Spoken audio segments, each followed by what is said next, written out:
معرفت میں تو منزل کی ہوس کیسی، یہاں تو عین منزل ہے تھکن سے چور ہو جانا۔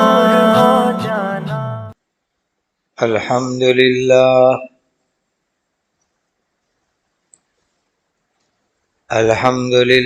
الذی ہدانا للاسلام،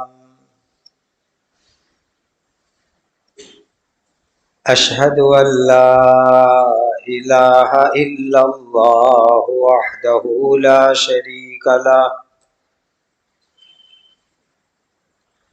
واشہد ان سیدنا وشفیعنا ومولانا محمدا عبدہ ورسولہ، صلوات اللہ تبارک و تعالی علیہ وعلی آلہ واصحابہ وذریاتہ واہل بیتہ واہل طاعتہ، وبارک وسلم تسلیما کثیرا کثیرا۔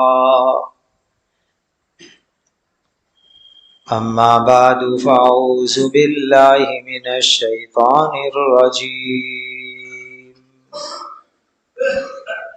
بسم اللہ الرحمن الرحیم۔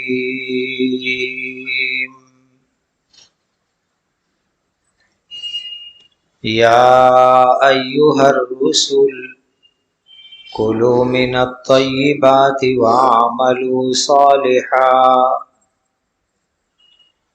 وقال تعالی والذین هم لفروجهم حافظون الا علی ازواجهم او ما ملکت ایمانهم فإنهم غیر ملومین، فمن ابتغى وراء ذلك فأولئك هم العادون۔ وقال تعالى فاقرؤوا ما تيسر من القرآن، صدق اللہ مولانا العظیم۔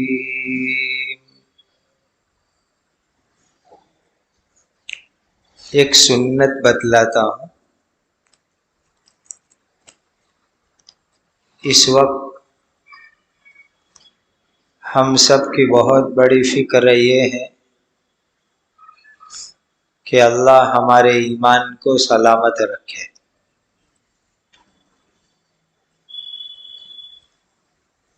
اور موت تک اللہ ہمارے ایمان میں کفر، شرک، ہر طرح کی گندگی سے ایمان کو اللہ سلامت رکھے، اور جس دن ہم دنیا سے جائے تو پیور ایمان کے ساتھ ہم لوگ جائیں، خالص ایمان کے ساتھ۔ ایک سنت کے اوپر عمل کرنے کا معمول بنا لو، اللہ اس کی برکت سے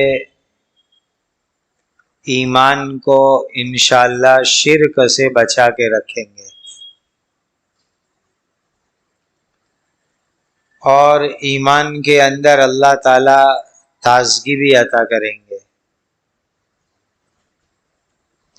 اور وہ سنت یہ ہے کہ صبح میں ہم فجر میں فرض سے پہلے 2 رکعت سنت موقدہ پڑھتے ہیں، اور مغرب میں فرض کے بعد 2 رکعت سنت موقدہ پڑھتے ہیں۔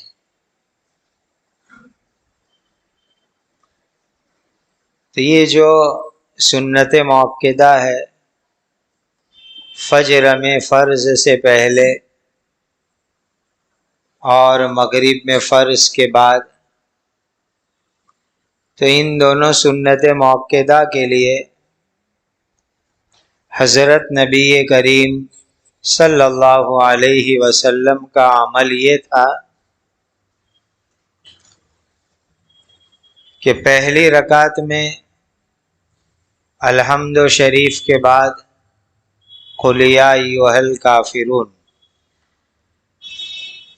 اور دوسری رکعت میں الحمد شریف کے بعد قل هو اللہ احد. یاد رہے گا؟ پہلی رکعت میں الحمد کے بعد کیا پڑھیں گے؟ قل یا ایھا الکافرون. اور دوسری رکعت میں الحمد کے بعد قل هو اللہ احد. کون سی نماز میں پڑھیں گے؟ فجر سے پہلے 2 رکعت سنت میں اور مغرب کے بعد 2 رکعت سنت میں. پابندی کرو گے اس سنت پر؟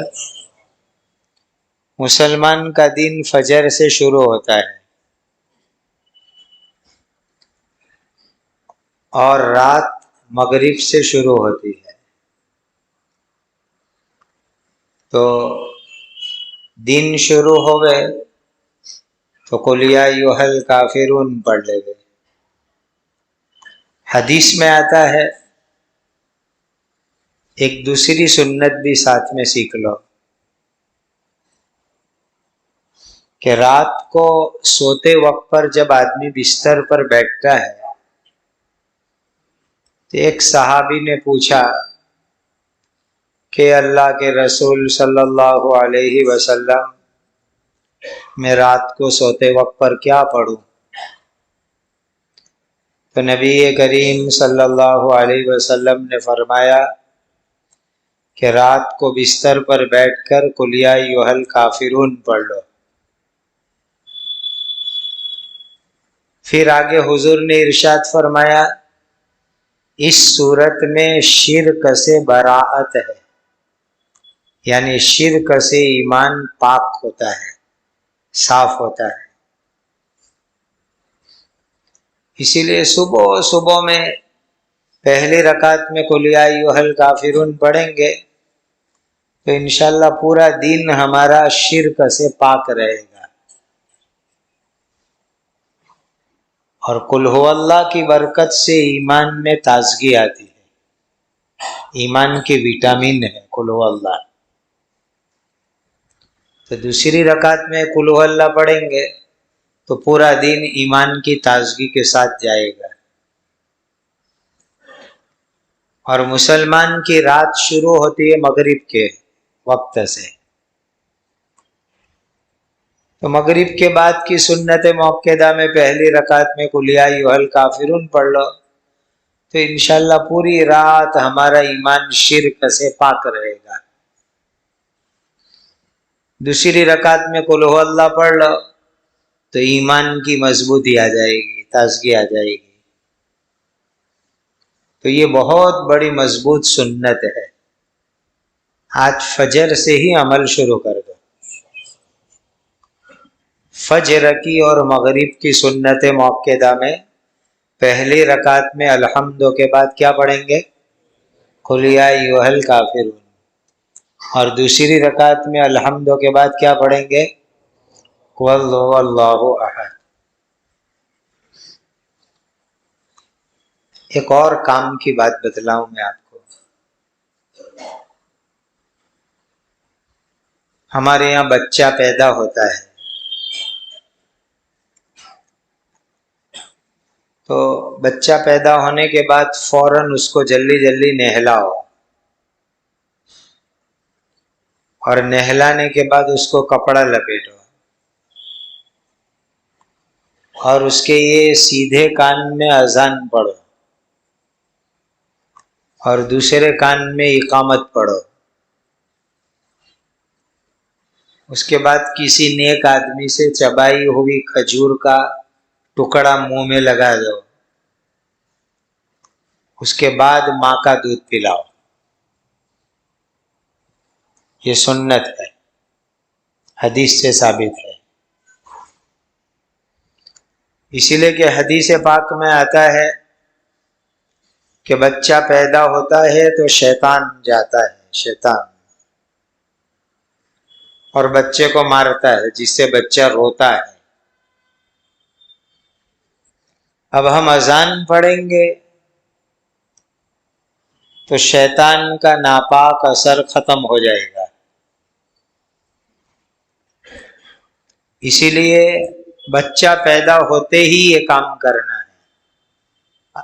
پیدا ہوتے ہی اس کو جلدی جلدی نہلاؤ، کپڑا لپیٹو، کان میں اذان کہو، دوسرے کان میں اقامت کہو، کھجور چبا کے ایک ٹکڑا اس کے منہ میں رکھ دو. لیکن اس میں ایک اور بات میں آپ کو بتاؤں کہ اذان پڑھنے کے بعد اس کے کان میں قل هو اللہ احد کی سورت پڑھ دو. سیدھے کان میں اذان پڑھنے کے بعد قل هو اللہ احد کی سورت پڑھ دو. اس کا فائدہ کتابوں میں یہ لکھا ہے کہ جس بچے کو پیدا ہونے کے بعد اذان کے بعد قل هو اللہ احد پڑھ لے تو وہ بچہ پوری زندگی زنا نہیں کرے گا. لڑکا ہو کہ لڑکی ہو، زنا نہیں کرے گا پوری زندگی. یہ عمل ہے، مجرب عمل ہے. اور آج کا جو ناپاک ماحول کا زمانہ ہے تو اس میں یہ عمل عام کرو تو اس کی برکت سے اللہ تعالی ہمارے بچے بچیوں کی غلط کام سے انشاءاللہ حفاظت کریں گے. تو یہ ترتیب سمجھ میں آ گئی اچھی طرح کہ بچہ پیدا ہونے کے بعد اس کو نہلاؤ، کپڑا اوڑھاؤ اور جمڑے کان میں اذان کہو، قل هو اللہ کی سورت پڑھ دو. پھر ڈابے کان میں اقامت کہو، کھجور کا ٹکڑا چبا کے اس کے منہ میں رکھ دو. 7ویں دن نام بھی رکھنے کا، عقیقہ بھی کر لینے کا. یہ مٹھائی کے چکر میں نہیں پڑنے کا. عقیقہ کرنا سنت ہے، مستحب ہے کہ 7 دن کا بچہ ہو جائے تو اس دن لڑکا ہو تو 2 حصے بکرے کرو، لڑکی ہو تو 1 بکرا کر دو، عقیقہ کرو. یہ سنت عمل ہے، مستحب عمل ہے. اس سے بچے کی حفاظت ہوتی ہے، بچہ سلامت رہتا ہے. یہ کام کرنا چاہیے. اب لوگ عقیقہ کرتے نہیں اور مٹھائی بانٹتے ہیں، اور مٹھائی بانٹنا کسی حدیث میں نہیں آیا ہے، قرآن میں بھی نہیں آیا ہے، ایسے ہی لوگوں نے چلایا ہوا ہے. عقیقہ کرو، یہ مستحب سنت عمل ہے، اس کو زندہ کرو. اللہ تعالی ہم سب کو حضرت نبی کریم صلی اللہ علیہ وسلم سے سچی محبت عطا فرمائے اور ہر کام میں سنت کی اتباع اللہ ہمیں نصیب فرمائے. اتنی ساری سنتیں ہو گئی آج کی مبارک مجلس کی. ایک فجر اور مغرب کی سنت میں پہلی رکعت میں کیا پڑھیں گے؟ قل یا ایھا الکافرون، اور دوسری رکعت میں قل ھو اللہ احد پڑھیں گے. یہ ایک سنت ہو گئی. بچہ پیدا ہونے کے بعد اس کو سب سے پہلا کام کیا کریں گے؟ جلدی جلدی نہلاؤ اور نہلا کے کپڑا لپیٹ کے سیدھے کان میں اذان پڑھو، اور اذان پڑھنے کے بعد قل ھو اللہ کی سورت پڑھ دو. اور ڈابے کان میں کیا پڑھیں گے؟ اقامت پڑھیں گے. پھر کھجور کا ٹکڑا چبا کے منہ میں رکھ دو اور 7ویں دن عقیقہ کرو. یہ سب سنت عمل ہے. اس سے بچے کی پوری زندگی میں برکت رہتی ہے، خیر رہتی ہے.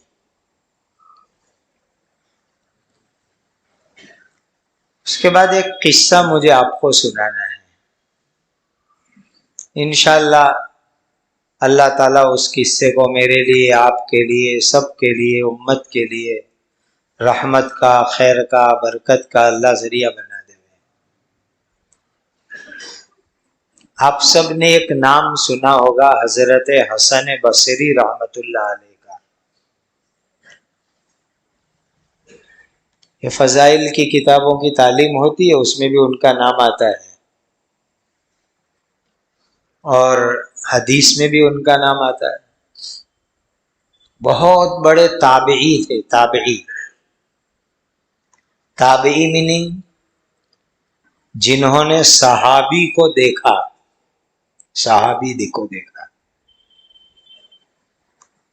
اور صحابی اس کو کہتے ہیں جنہوں نے اللہ کے پیارے نبی صلی اللہ علیہ وسلم کو ایمان کی حالت میں دیکھا اور ان کا ایمان پہ انتقال ہوا، ان کو کہتے ہیں ہم صحابی۔ جن کو حضور کی زیارت نصیب ہوئی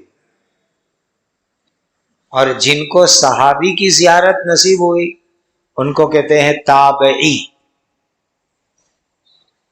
تو حضرت حسن بصری رحمت اللہ علیہ بہت بڑے تابعی ہے، بہت بڑے محدث ہے، اور بہت بڑے بزرگ آدمی بھی ہے۔ یہ جو ہم بیت کا سلسلہ ہوتا ہے، چشتیہ سلسلہ ہے، سہروردیہ ہے، قادریہ ہے، نقشبندیہ ہے، تو یہ بیت کے سلسلے میں بھی ان کا نام آتا ہے، حضرت حسن بصری کا۔ یہ بصرہ ایک شہر ہے، عراق میں ہے، وہاں حضرت حسن بصری رہتے تھے۔ اسی زمانے میں ایک بڑا آدمی تھا، ظالم، خطرناک ظالم، اس کا نام ہے حجاج ابن یوسف۔ یہ بڑا ظالم آدمی ہے۔ اب اس کے ظالم ہونے کا اندازہ اس طرح لگاؤ کہ اس نے صحابہ کرام کو بھی قتل کروایا، تابعین کو بھی قتل کرایا۔ اتنا بڑا ظالم آدمی، اس کے نام سے لوگ ڈرتے تھے، کانپتے تھے اس کے نام سے۔ وہ بھی اسی زمانے میں تھا، لیکن وہ بصرہ میں رہتا نہیں تھا، وہ مدینہ میں بھی رہا، مکہ میں بھی رہا، کوفہ میں بھی رہا۔ تو ایک مرتبہ ایسا ہوا کہ بصرہ شہر والوں کو خبر آئی کہ حجاج ابن یوسف جو اتنا بڑا ظالم ہے وہ لشکر لے کر بصرہ آ رہا ہے، ایسی خبر آئی۔ اب اتنا بڑا ظالم آدمی آوے تو بصرہ کے لوگ ڈرنے لگے، کانپنے لگے کہ اتنا بڑا ظالم آدمی ہمارے شہر میں آ رہا ہے، لشکر لے کے آ رہا ہے، آرمی لے کر آ رہا ہے۔ تو بصرہ شہر کے لوگ پریشان ہو گئے، کیا کریں؟ اتنی بڑی مصیبت آ رہی ہے، اتنا بڑا ظالم آ رہا ہے، کیا کریں؟ تو بصرہ والوں نے یہ مشورہ کیا کہ ہمارے شہر میں اتنے بڑے اللہ کے ولی، اتنے بڑے عالم حضرت حسن بصری رہتے ہیں، چلو حضرت کے پاس اور جا کے ان سے ہم مشورہ کرتے ہیں، ہم کو کیا کرنا چاہیے۔ تو بصرہ شہر کے بڑے بڑے لوگ، ذمہ دار قسم کے لوگ، وہ حضرت حسن بصری کو ملنے آئے، اور یہ بہت اچھی بات انہوں نے سوچی کہ ایک مصیبت کی خبر ملی تو کہا حضرت حسن بصری سے مشورہ کرو، تو آئے، مشورہ کرنے آئے۔ اور یہ ہم مسلمانوں کے لیے، سب کے لیے لیسن ہے، سبق ہے کہ ایسا کوئی بڑا بھاری وقت آوے تو عالموں سے، اللہ والوں سے، بزرگوں سے، اولیاء اللہ سے علماء کرام سے مل کے مشورہ کرنا چاہیے، اور مشورہ کر کے آدمی کام کرتا ہے تو اس میں بھلائی ہوتی ہے، بہت بھلائی ہوتی ہے۔ حدیث میں آتا ہے کہ جس نے بھی مشورہ کر کے کام کیا اس کو کبھی نقصان نہیں ہوگا، نقصان نہیں ہوگا اس کو۔ تو پورے بصرہ والے آئے، بڑے بڑے لوگ، وڈیل لوگ، ذمہ دار لوگ حضرت حسن بصری کے پاس آئے مشورہ کرنے کے لیے کہ حضرت حجاج آ رہا ہے، اتنا بڑا ظالم آ رہا ہے، لشکر لے کے آ رہا ہے، ہم کیا کریں؟ اور لوگوں میں جذبات ہوتے ہیں، تو بصرہ والے جذبات میں کہنے لگے کہ حضرت ہم تو یہ چاہتے ہیں کہ ہم سب شہر کے بڑے بڑے بہادر لوگ شہر کے باہر نکلے اور وہ ظالم آوے تو اس پر ہم اٹیک کریں، حملہ کریں اور اس کو قتل کر دیں۔ یہ ہماری رائے ہے، یہ ہم لوگ کرنا چاہتے ہیں کہ اتنا بڑا ظالم آ رہا ہے تو اس ظالم کو ہم شہر میں آنے ہی نہیں دے رہے، باہر جا کر کے اس پر اٹیک کر کے مقابلہ کر کے اس کو ہم قتل کر ڈالیں۔ تو حضرت حسن بصری نے کیا فرمایا؟ اللہ والوں کی نظر کہاں ہوتی ہے؟ کہنے لگے ایک ظالم کو مارو گے، حجاج کو، تو اس سے تمہارا مسئلہ حل نہیں ہوگا، تمہارا پرابلم سالو نہیں ہوگا۔ اللہ کے خزانے میں بہت سارے ظالم ہیں، بہت ظالم ہیں، اس کو تم مار ڈالو گے، اس سے بڑا ظالم اللہ بھیجیں گے، اس کو قتل کرو گے، کوئی بڑا ظالم اللہ بھیجیں گے، اسی لیے ایک کو مارنے سے کیا حل ہوگا؟ اللہ کے یہاں بہت ظالم ہیں اسٹاک میں۔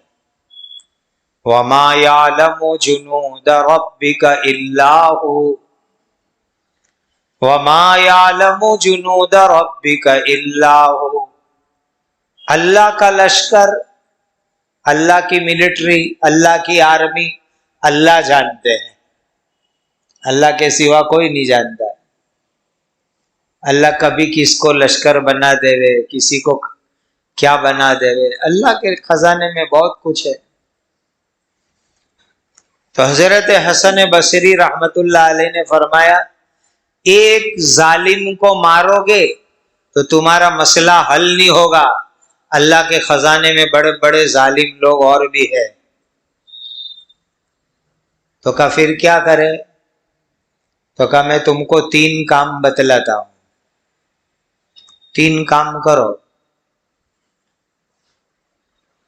کہا کیا 3 کام کرنے؟ یہ کام دھیان سے سنو، آج کے حالات میں یہی 3 کام پوری امت کے لیے کرنا بہت ضروری ہے، بہت ضروری ہے۔ یہ بات حسن بصری کی ہے لیکن قرآن کی ہے، حدیث کی ہے۔ یہ تینوں بات قرآن میں ہے، تینوں بات حدیث میں ہے۔ اور آج کے حالات میں اگر مسلمانوں کو ظالموں سے بچنا ہے تو یہ 3 کام کرنے ہیں۔ کہ 3 کام کر لو، اللہ ظالموں سے تمہاری حفاظت کریں گے۔ پہلا کام کیا کرو گے؟ بہت دھیان سے سمجھو تینوں بات، اور نیت کرو کہ یہ تینوں کام انشاءاللہ کریں گے۔ کہ پہلا کام یہ کرو کہ جس کسی کے پاس دوسرے کا مال غلط طریقے سے لے لیا ہو تو وہ مالک کو واپس کر دے۔ جس کسی انسان نے دوسرے کا مال غلط طریقے سے لیا ہو تو وہ اس کو واپس کر دے گئے، اور مالک نہ ملے تو مسجد کے دروازے پر کھڑے ہو کے صدقہ کر دے گئے. بہت اچھی طرح یہ بات سمجھو.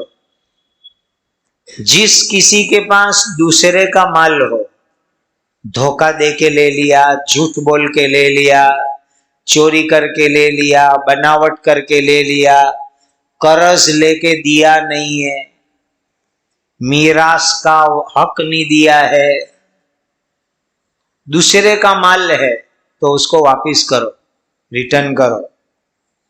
دوسرے کی پراپرٹی ہے واپس کرو، دوسرے کی زمین ہے واپس کرو، دوسرے کا گھر ہے واپس کرو، دوسرے کی کھیتی باڑی ہے واپس کرو. کسی دوسرے کا مال، دولت، پراپرٹی غلط طریقے سے لی ہے، واپس کر دو اس کو. اور بعض مرتبہ ایسا ہوتا ہے کہ آج سے 40 سال پہلے کسی کا مال لیا تھا، اب وہ آدمی کو ڈھونڈنے نکلے گا، وہ تو ملتا ہی نہیں. وہ تو نوکری کرنے ہمارے شہر میں آیا تھا، اب اللہ جانے کہاں چلا گیا. تو کہا جس کا مال لیا تھا وہ اگر نہ ملے تو مسجد کے دروازے پہ کھڑے ہو کے صدقہ کر دو، غریبوں کو بانٹ دو. کتنی بڑی بات فرمائی. اور اللہ تعالیٰ قرآن میں اعلان فرماتے ہیں، یا ایھا الذین آمنوا لا تاکلوا اموالکم بینکم بالباطل. اے لوگو، کسی کا مال غلط طریقے سے کھا مت جاؤ، کسی کی دولت غلط طریقے سے لے مت لو، دوسرے کا مال غلط طریقے سے مت لے لو. اللہ نے قرآن میں منع کیا. یہ بہت بڑی بات ہے، بہت بڑی بات. آج اللہ کے گھر میں بیٹھے ہو، ہر مسلمان کو میں اپیل کرتا ہوں کہ سوچو، وچارو، اپنی میموری پاور اگر ڈاؤن ہو گیا ہے اس کو ایکٹیویٹ کرو، اس کو ریچارج کرو مگج شکتی کو. کہ زندگی میں کسی کا پیسہ لیا، کسی کا مال لیا غلط طریقے سے اور آج تک نہیں چکایا، یاد کر کر کے اس کو واپس پہنچاؤ، ریٹرن کرو اس کو. یہ بہت بڑی جوابداری بنتی ہے. اور اللہ تعالیٰ نے قرآن میں فرمایا نبیوں کو، اور ترمذی شریف کی حدیث میں کہ جو نبیوں کو فرمایا وہی مسلمانوں کو فرمایا، یا ایھا الرسل کلوا من الطیبات واعملوا صالحا. اللہ نبیوں کو حکم دیتے ہیں حلال کھاؤ، پاکیزہ کھاؤ، صاف ستھرا کھاؤ. دیکھو حلال کھانے کے دو میننگ ہے، وہ بھی سمجھو. حلال کھانے کے دو میننگ، ایک ہے income, sources of the income, آوک کے سادھن، آمدنی کے ذرائع، وہ بھی حلال ہونے چاہیے.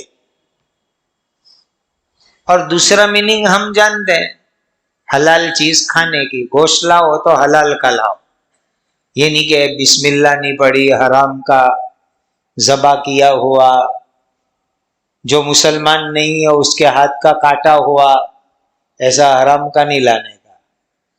بہت سی چیزیں مارکیٹ میں حرام ملتی ہے کھانے پینے کی، وہ نہیں لانے کی. تو حلال میں دونوں میننگ ہے، انکم، آوک، وہ بھی حلال، اور جو چیز پرچیز کر کے لاؤ، خرید کے لاؤ، وہ بھی حلال. یہ حکم ہے اللہ کا. یا ایھا الرسل کلوا من الطیبات واعملوا صالحا. اے رسولو حلال کھاؤ، نیک کام کرو. حلال کھانا نیک کام میں جوڑ ہے. اور یاد رکھو انسان کی دعا قبول نہیں ہوتی ہے حرام کھانے سے، دعا ریجیکٹ ہو جاتی ہے، رد ہو جاتی ہے. اللہ کے ایک بہت بڑے نبی ہے حضرت موسیٰ علیہ السلام، نام سنا ہے نا؟ حضرت موسیٰ علیہ السلام اللہ کے نبی ہے۔ ایک مرتبہ موسیٰ علیہ السلام کہیں جا رہے تھے تو ایک آدمی دعا میں بیٹھا ہوا تھا، تو موسیٰ علیہ السلام نے دیکھا کہ آدمی دعا کر رہا ہے۔ پھر موسیٰ علیہ السلام اپنا کام نمٹا کے آئے تو بھی وہ آدمی دعا میں بیٹھا ہوا ہے، گئے تو بھی دعا میں، آئے تو بھی دعا میں۔ تو نبی کو رحم آ گیا اور نبی نے اللہ کو کہا، اللہ یہ بیچارہ کب سے دعا میں بیٹھا ہے، اس کی دعا قبول کر لو نا۔ نبی کہہ رہے ہیں اللہ کو، سفارش کر رہے ہیں، درخواست کر رہے ہیں، وننتی کر رہے ہیں، اے اللہ یہ آدمی بیچارہ کب سے دعا میں بیٹھا ہے، اللہ اس کی دعا قبول کر لو۔ تو نبی پر تو اللہ کے یہاں سے ڈائریکٹ وحی آتی ہے، تو اللہ نے جواب میں کیا کہلوایا؟ جواب کا حاصل یہ تھا کہ ابھی تک تو اس نے دعا میں ہاتھ یہاں تک اٹھائے ہیں، کہ موسیٰ اگر یہ اپنے دونوں ہاتھ آسمان تک اٹھا لے وے تو بھی میں اس کی دعا قبول نہیں کروں گا۔ اللہ کے یہاں سے جواب آیا کہ ابھی تو یہاں تک ہاتھ اٹھائے، آسمان تک ہاتھ اٹھا لے وے تو بھی میں اس کی دعا نہیں قبول کروں گا جب تک اس کے مال میں حرام ملا ہوا ہے۔ اس کے مال میں حرام کا مال ملا ہوا ہے، وہاں تک آسمان تک اس کے ہاتھ آ جائے تو بھی میں اس کی دعا قبول نہیں کروں گا۔ تو حضرت موسیٰ علیہ السلام گئے وہ آدمی کے پاس۔ نبی ہوتے، نبی بہت مہربان ہوتے ہیں، ہر نبی میں مہربانی ہوتی ہے، شفقت، امت کا پیار نبی میں ہوتا ہے۔ تو موسیٰ علیہ السلام وہ آدمی کے پاس گئے جو دعا میں بیٹھا ہوا تھا، پہلے حساب کرو مال کا۔ تو حساب کیا تو کتنا حرام نکلا؟ 4 درہم حرام کے نکلے، 4 کرنسی۔ وہ زمانے میں چاندی سونے کی کرنسی ہوتی تھی، سکے، چاندی کی کرنسی کو درہم کہتے تھے، سونے کی کرنسی کو دینار کہتے تھے۔ تو 4 سکے اس کے مال میں سے حرام کے نکلے، کہا یہ 4 سکے الگ کرو، حرام کے الگ کر دو۔ اس نے 4 سکے حرام کے الگ کر دیے۔ اللہ کے یہاں سے جواب آیا، میں نے اس کی دعا قبول کر لی، قبول ہو گئی دعا۔ میرے مسلمان بھائیوں، سوچ سمجھ کے کماؤ، حرام کا نہیں آنا چاہیے، کسی کا غلط طریقے سے نہیں آنا چاہیے۔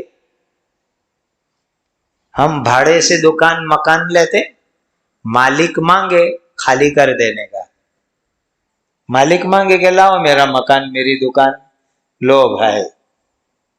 اب تو مسلمان اس کے پیسے مانگتے کہ میں 40 سال پرانا بھاڑوت ہوں، 50 سال پرانا بھاڑوت ہوں، خالی کرنے کے پیسے لاؤ۔ حرام ہے حرام، سن لو اچھی طرح، جس کا مکان اور دکان ہو خالی کرواوے، خالی کر دو، خالی کرنے کے پیسے مانگنا حرام ہے حرام ہے حرام ہے، نہیں مانگ سکتے۔ اس نے بیچارے نے احسان کیا، 50 سال دکان واپرنے دی، گھر واپرنے دیا، اور اب تم خالی کرنے کے پیسے مانگتے ہو، شرم نہیں آتی؟ یہ حرام طریقہ ہے۔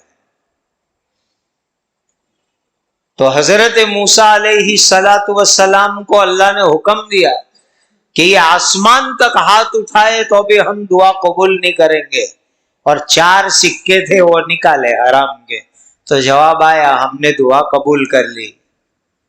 کتنی بڑی بات ہے۔ میں آپ سب کو کہتا ہوں، آج رات سے فکر چالو کرو، فکر سوچو، زندگی میں کسی کا حرام کا تو نہیں لیا، جھوٹ بول کے تو نہیں لیا, دھوکہ دو کے تو نہیں لیا, قرض دے کے واپس تو نہیں دیا ہو, ایسا تو نہیں ہوا.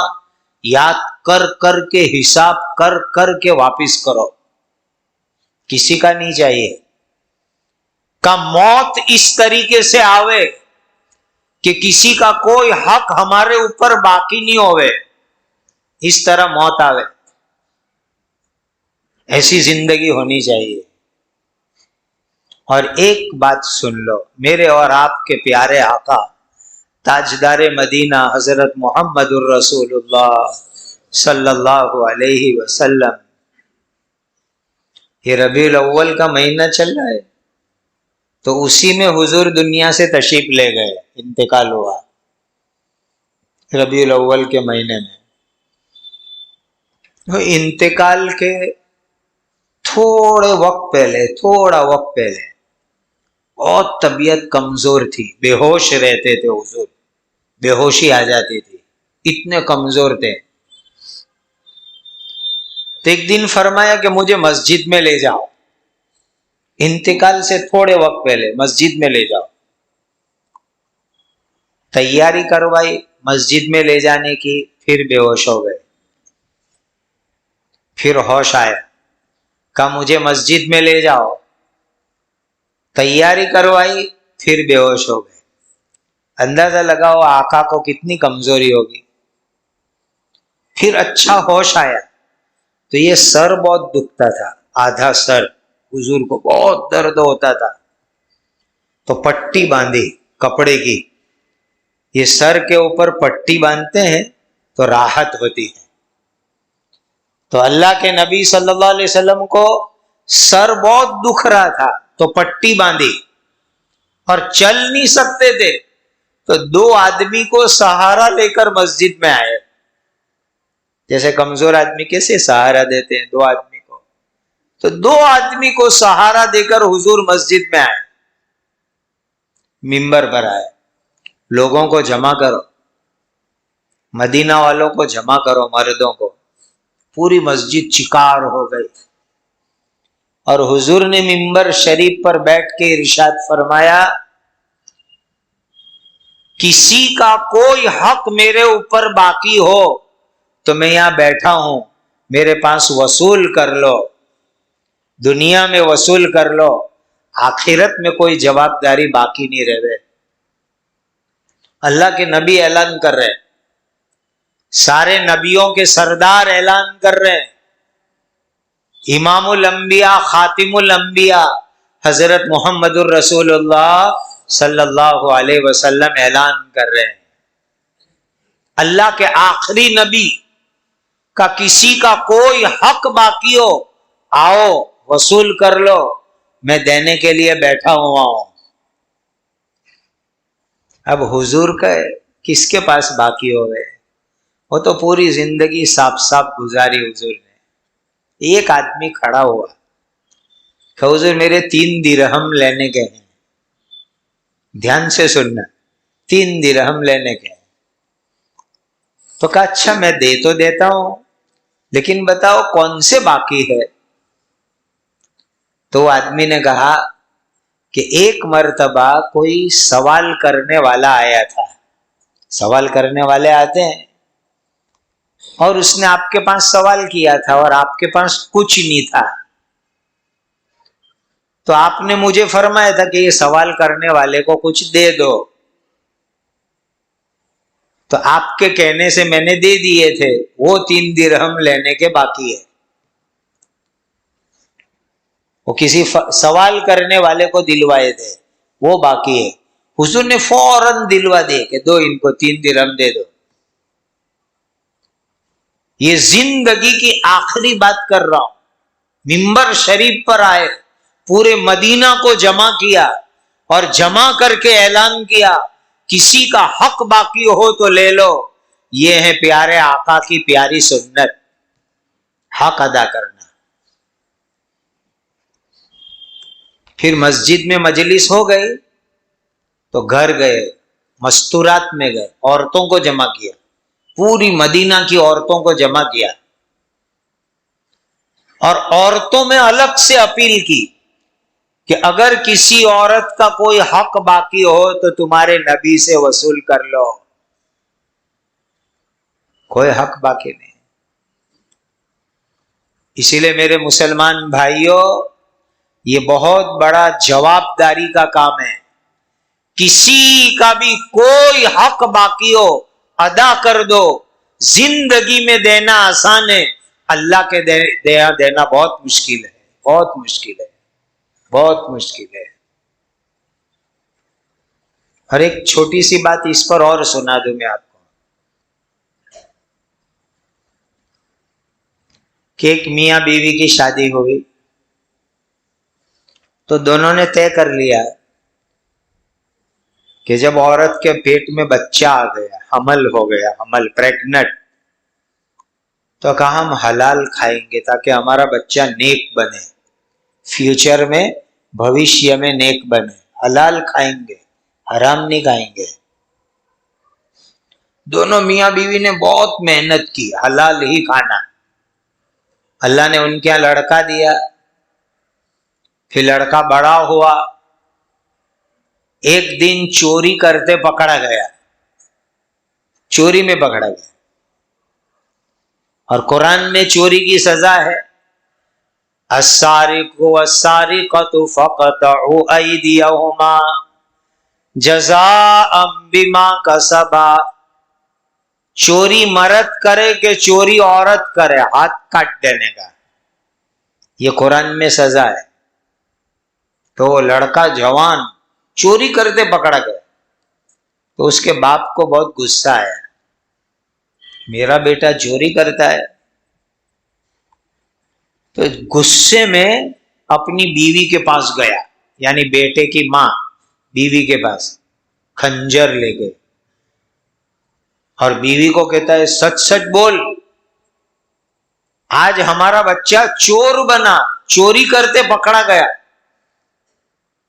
تو نے حرام کا مال کھایا ہوگا اسی لیے ہمارا بیٹا چور بنا. تو عورت کہتی کہ نہیں، میں نے کوئی حرام کا مال نہیں کھایا، میں نے تو حلال کا کھایا، حلال کا کھایا، حلال کا کھایا. کہ نہیں، ہو ہی نہیں سکتا، سچ سچ بول، سوچ وچار. تو اس عورت نے بہت سوچا، بہت سوچا، تو اس کو ایک بات یاد آئی. کیا بات یاد آئی؟ کہ جب یہ بچہ میرے پیٹ میں تھا، مہینے سے تھا، تو ایک دن میں گھر کے پیچھے نکلی، باڑا ہوتا ہے، پیسیج ہوتا ہے، وہاں نکلی. تو بازو والوں کے گھر میں بور کا درخت ہے، بورڈی، بیر کا درخت ہے، تو اس کی ڈالی ہمارے باڑے میں بھی لٹکتی ہے. تو بور کی سیزن تھی اور بہت اچھے اچھے لال لال میٹھے میٹھے بیر لگے ہوئے تھے. تو اب بور ہے پڑوسی کے باڑے میں، ہمارے یہاں اس کی ڈالیاں لٹکتی تھی. تو پڑوس والوں کو پوچھے بغیر اس کے اوپر سے توڑ کے 3 بور میں نے کھا لیے تھے. تو کہا ایک ماں نے 3 بور پڑوسی کو پوچھے بغیر کھا لیے. اس کا ریئیکشن یہ ہوا کہ اس کا بچہ چور بنا، چوری آئی بچے میں. یہ حرام کا ریئیکشن ہے، حرام کا ریئیکشن. اسی لیے حلال کھاؤ، کسی کا جھوٹ بول کے، دھوکہ دے کے، بناوٹ کر کے 2 نمبری میں مت کھاؤ. اللہ صاف اعلان کرتے ہیں یا ایھا الذین آمنوا لا تاکلوا اموالکم بینکم بالباطل.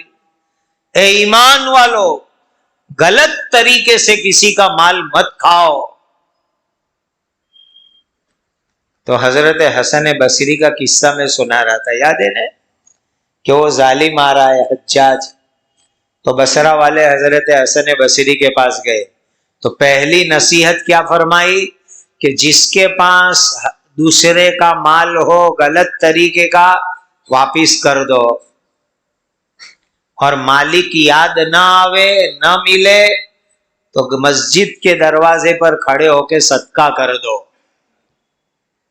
اب کہو انشاءاللہ کہ ہم بھی یہ کوشش کریں گے کہ آج تک اگر غلطی سے کسی کا غلط مال لیا ہے تو واپس کر دیں گے.